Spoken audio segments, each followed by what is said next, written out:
This isn't the real Piccadilly Circus. None of this is real. Come to think of it, I'm not even real.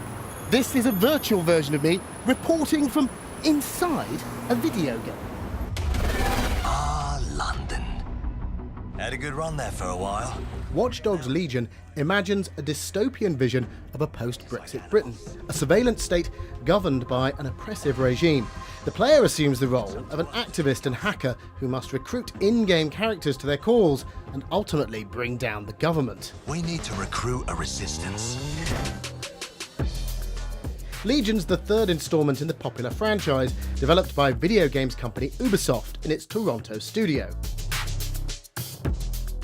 We're taking a lot of just influence from what we see in the world. Whether it's the current political climate, whether it's emerging technology, we find ways that we're inspired by those things, ways that we're maybe a little bit afraid of these things, and then we extrapolate out.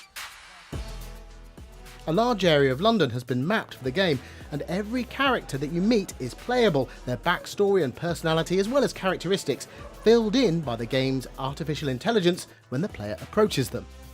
Any character that you see in the world, they're kind of, I guess they're kind of like a level of dumbness, right? And then as you're paying attention to the characters, they get smarter.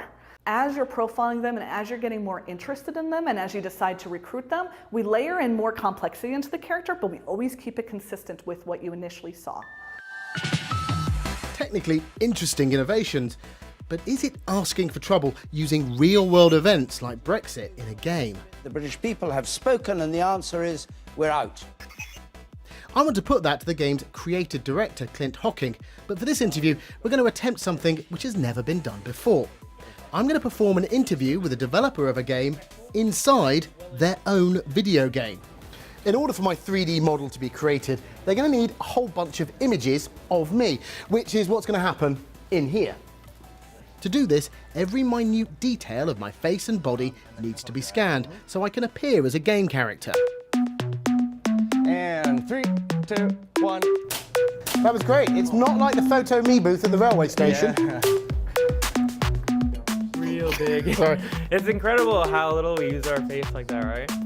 Next, it's on with the performance capture suit, marker dots painted onto my face, and I'm fitted with a head rig, which captures my facial movements. Now, be honest with me. How do I look?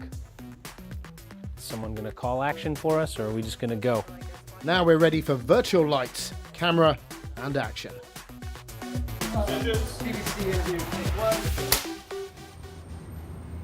Clint, why did you set this game in London?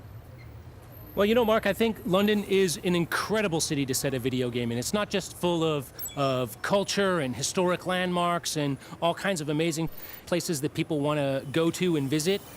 It's also an incredible city full of cultural diversity. It was really important for us to be able to make sure we were simulating not just the city and everything that's going on that you see around you, but also the population and her people.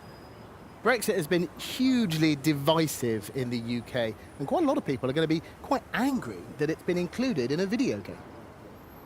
Well, I look at it as a creator of culture. If we were creating films or movies or books, it's the same with video games. You know, it's our responsibility to look at the things that are happening in the world around us and have something to say about that, to create something that's meaningful and that people can look at and engage with and that speaks to the world that they live in. This game's been in development for 4 years, and global events move very, very quickly indeed. Have you included any more of those events in the game itself?